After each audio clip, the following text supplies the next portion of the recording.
जो होता है अच्छे के लिए होता है। ये कहानी है एक राजा की जो मिठाइयों का बहुत शौकीन था। राजा के लिए मिठाई उसके ही राज्य के सबसे अच्छे हलवाई के यहाँ से आती थी। रोज की तरह राजा एक दिन मिठाई खा रहा था, तभी उसने देखा कि उस मिठाई के डब्बे में एक मक्खी मरी हुई है। ये देखकर राजा को बहुत गुस्सा आ गया। बात तो छोटी सी थी, लेकिन वो तो राजा था, उसके लिए ये कोई छोटी बात नहीं थी। हलवाई की इस गलती के लिए राजा ने उसे सज़ा सुनाई और हमेशा के लिए अपने राज्य से बाहर कर दिया। इस बात को काफ़ी समय बीत गया। एक दिन राजा अपने कुछ सैनिकों के साथ शिकार के लिए गया। जंगल में थोड़ा अंदर जाते ही उन पर लुटेरों ने हमला कर दिया। लुटेरों ने सब कुछ लूट लिया और राजा के सभी सैनिकों को मार दिया। राजा किसी तरह अपनी जान बचाकर वहां से भाग गया और दूसरे राज्य की सीमा में पहुंच गया। कुछ देर में अंधेरा हो गया और वो राजा सुबह होने का इंतजार करने लगे।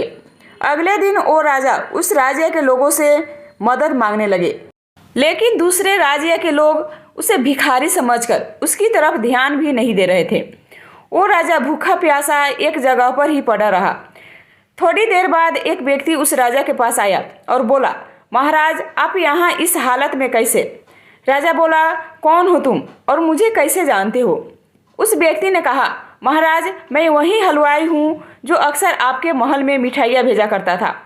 राजा ने उसे सारी बात बताई। उस हलवाई ने राजा की मदद करी और उसे वापस से अपने राज्य भेजने का सारा इंतजाम भी कर दिया। वापसी के वक्त राजा ने उस हलवाई को वापस अपने राज्य में चलने को कहा, लेकिन हलवाई बोला, महाराज, इस राज्य में मेरा बहुत नाम है। मेरी बनाई मिठाइयाँ इस पूरे राज्य में फेमस है। यहाँ आकर मैं काफ़ी अमीर भी हो गया हूँ। अगर आप उस दिन मेरी गलती की वजह से मुझे राज्य से नहीं निकालते तो शायद मुझे ये सब कभी नहीं मिल पाता और ना ही मैं कभी आपकी मदद कर पाता। आप ऐसे ही भूखे प्यासे मर जाते। शायद जो भी हुआ वो सब अच्छे के लिए ही हुआ।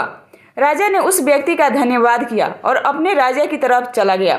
आशा करती हूँ कि आप सभी को ये कहानी पसंद आई होगी। पसंद आई होगी तो लाइक, शेयर एंड सब्सक्राइब जरूर करें और आप सभी को इस पर क्या राय है हमें कमेंट में ज़रूर बताएं।